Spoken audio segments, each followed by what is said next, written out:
The King of Clients, Episode 1, The 60-Count Betrayal.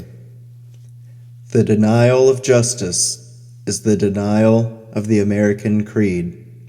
MLK Jr. The people we are about to name, the architects of this crime and the custodians of its cover-up, have one primary weapon: fear. They rely on it. They rely on the silence it creates. When you expose this kind of systemic corruption, the first thing they try to do is intimidate the messenger, to force them into the shadows, to make them apologize or retreat. Refusing to be intimidated, refusing to live in fear, to be silenced into submission. That is our great weapon. I know they are listening. I know they will try to find a way to silence this truth. But I stand here under my own name, Ryan A. Johnson, with nothing for them to take and nothing for them to blackmail me with. I have refused the fear. The fight for justice cannot be a spectator sport, and it cannot be fought from the shadows. This is my pillar of active citizenship. And this act of refusal is the first step in the moral audit we are about to conduct. There is a wound on the American conscience that will not heal. It is the wound of hypocrisy. We have built a nation upon a creed that all men are created equal and that justice is a right, not a privilege. But for decades, a secret covenant was in place, a betrayal of that sacred creed, signed by the very men and women tasked with defending the law. I know how the law works. I have seen the American justice system up close, and I have seen it at its worst. There are two Americas.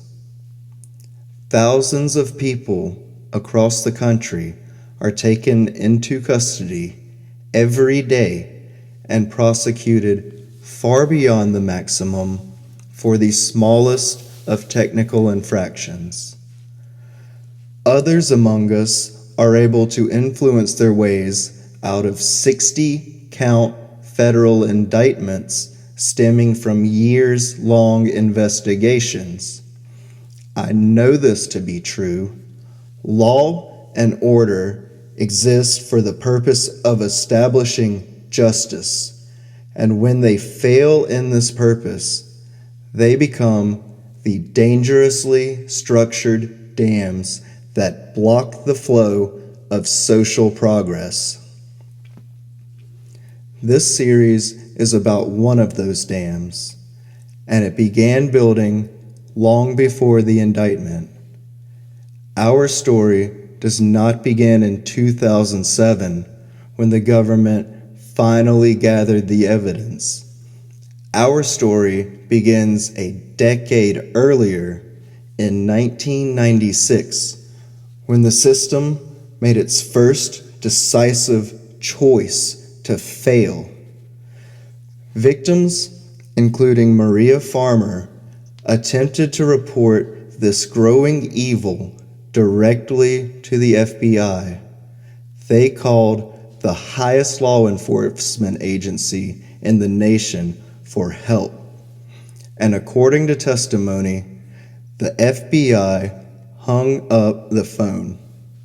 and for the next 10 years, the federal government possessed the initial truth but chose indifference. It chose to let this predator build his empire of abuse, shielded by negligence. Finally, in 2007, the evidence was undeniable. The government, fully aware of the victims who had been calling for a decade, compiled the truth. A draft indictment containing 60 counts of federal sex trafficking and conspiracy. That indictment, that 60-count truth, would have sent the king of clients to a federal prison for a mandatory minimum of 15 years. But that indictment was never filed. Instead, those who were tasked with being the custodians of American law, led by U.S. Attorney Alex Acosta, chose not to enforce the law, but instead to sell it. They chose to protect the powerful, not the powerless. They entered into a secret Non-Prosecution Agreement, or NPA. They traded a lifetime of justice for less than 13 months in a county jail with daily work release. And here is the moral injury. This deal was not about securing justice. It was about securing silence. The agreement mandated that the U.S. Attorney's Office would keep the deal confidential. It illegally silenced the victims, the very people the law was designed to protect, in clear criminal violation of the Crime Victims' Rights Act. We must ask ourselves, when the Justice Department acts to actively hide a crime and silence the victims, what does that say about the foundation of our republic? Dr. King told us, injustice anywhere is a threat to justice everywhere.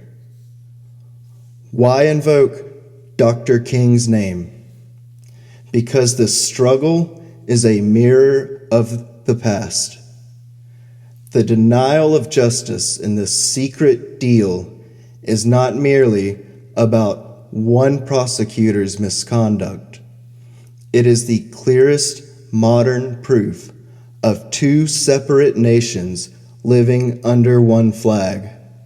One nation where the poor and the marginalized are crushed by the system, and another where the powerful elite buy immunity from human laws.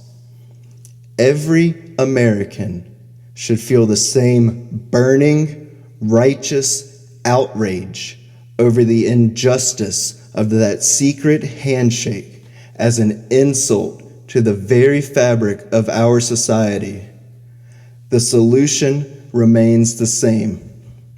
We must create the constructive, non-violent tension that forces this closed system to confront its conscience. We must demand that the promise of equal justice under the law be applied universally.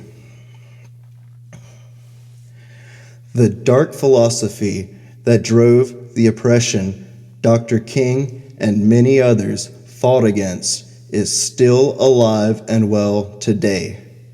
They demanded and gained sweeping change in the face of deeply entrenched institutional oppression and injustice. The king of clients' driving ambition behind his crimes was his publicly stated and extensively pursued beliefs and intentions with eugenics and transhumanism. Him and others like him are driven by a quest for immortality and his elite creed of superior genetics. They believe they are perfect. Their evidence is inherent in their wealth and their power, and the rule of law is designed not as a force for justice, but as a weapon to be used to create an endless, unstoppable cycle of oppression and moral corruption. This story is dark. It is easy at this point to feel the cold hand of despair, to believe the system is so entrenched, so rigged, that resistance is futile. It is easy to conclude that the only truth left is the power of the dollar. But that is the conclusion of the oppressor. That is the philosophy that built the wall around Jeffrey Epstein. Dr. King knew the darkness well. He knew the betrayal of broken promises. He taught us that we must accept finite disappointment, but never lose infinite hope. Our infinite hope is in the truth of the facts.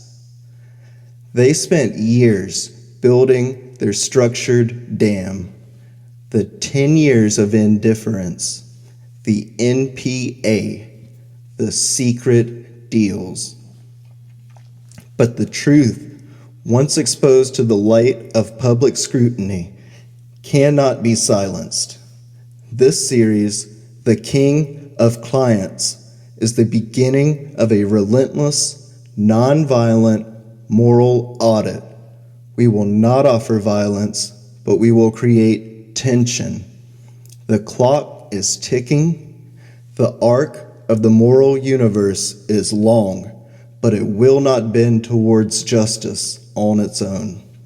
We must bend it.